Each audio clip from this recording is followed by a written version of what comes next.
Welcome back to another Explainer. Today, we are breaking down a geopolitical concept that is completely, fundamentally redefining global conflict. We're talking about beyond limits warfare. You see, modern conflict isn't just confined to muddy trenches or distant front lines anymore. Instead, it is actively spreading right now through our financial markets, our media channels, our technology networks, and really the very fabric of our everyday society. This is a fascinating look into the mindset of modern strategists, where literally everything around you is a potential weapon. Okay, let's dive into this. The renowned modern strategist Alvin Toffler famously noted that today's wars will affect the price of gasoline in pipelines, the price of food in supermarkets, and push their way into every one of our homes by way of the television screen. Think about that for a second. That instantly shatters our universally understood status quo of what a war actually is.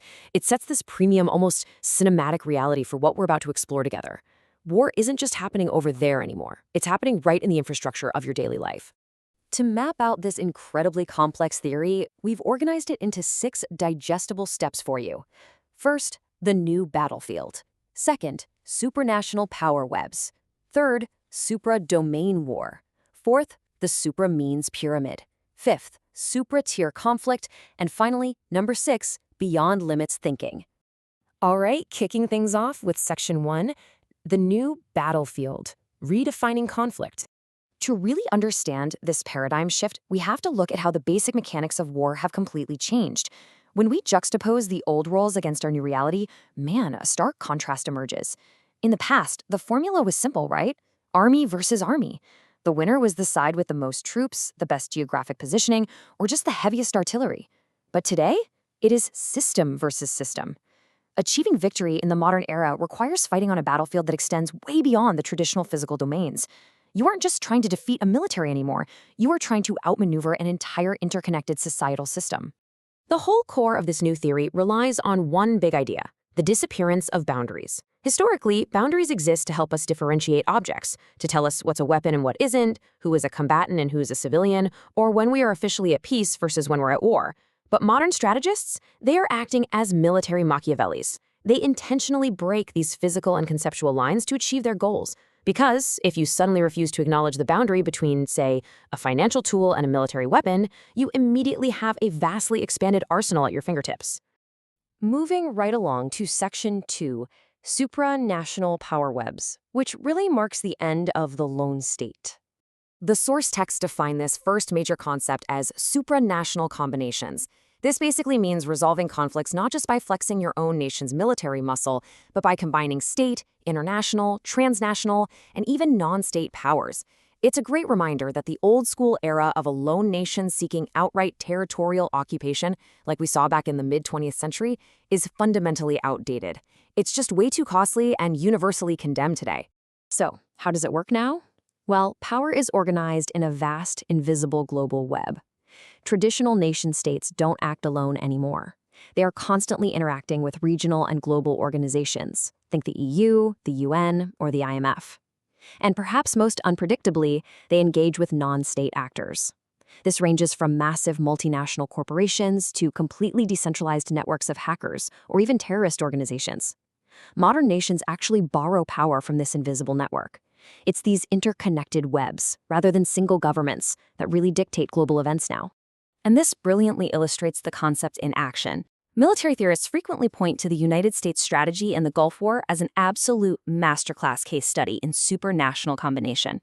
Instead of just charging it alone, the U.S. layered a UN resolution to legitimize the action, assembled a massive military coalition of over 30 countries, enforced a totally devastating 8-year economic embargo, and used continuous weapons inspections to keep the political pressure on. It was a networked, overwhelming approach that utilized so much more than just bullets and tanks. Let's shift to section 3, supra-domain war. This is where we see the actual battlefields merging.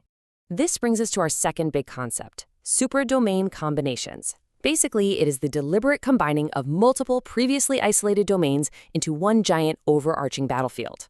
Think about it for a second. Traditionally, military action stayed neatly in the military domain, and economics stayed in the economic domain. But under this new framework, domains like culture, diplomacy, cyber infrastructure, and finance are deliberately overlapped and merged to completely overwhelm an opponent. Let me share a fascinating micro-narrative from the source material that proves just how intrinsically linked these domains are. Picture this. On October 19, 1987, U.S. Navy ships attacked an Iranian oil drilling platform in the Persian Gulf. Sounds like a localized military strike, right? Well, news of this reached the New York Stock Exchange and immediately helped trigger the worst stock market crash in Wall Street history. It became known as Black Monday. The market lost $560 billion in book value, which, to put that into perspective, was described at the time as equal to the total economic loss of the entire country of France. A kinetic military action instantly caused a massive financial catastrophe. So, I have to ask you, where is the real front line? Is it the Persian Gulf, or is it Wall Street? In Beyond Limits Warfare, the answer is both. Your bank accounts, your retirement portfolios, and the personal data on your smartphone are the actual terrain of this new warfare. The front line isn't a place anymore, it's literally everywhere. Which brings us to Section 4, the supra-means pyramid, examining the specific tools of the trade. This concept is defined as super-means combinations. It's the process of assembling and blending all available tools, both material and non-material, to resolve a problem or defeat an adversary. The radical idea here is that absolutely anything can be weaponized. Complex mathematics used in algorithms, media narratives, international trade rules, or intentional currency devaluation can all become highly effective weapons if they achieve the strategic objective. Honestly, you don't need a multi-million-dollar missile if you can just crash a country's currency. Now, what's really interesting about this slide is how history often unfolds as these real-time strategy puzzles. Take the 1978 Iran hostage crisis. When military force initially failed to resolve the situation, strategists didn't just throw their hands up and give up. They seamlessly shifted to other means. They froze foreign financial assets, they imposed a strict arms embargo, and they executed intense diplomatic negotiations. They layered all these completely different tools, military, financial, economic, and diplomatic, until they found the exact combination that broke the deadlock. All right, let's look at Section 5, super-tier conflict, or skipping the steps. Historically, military engagements have to climb a very rigid set of stairs. You start at the very bottom with basic battles, which require tactics. Win enough of those battles, and you succeed in your campaigns, which require operational art. Win enough campaigns, and you achieve your strategy for the war.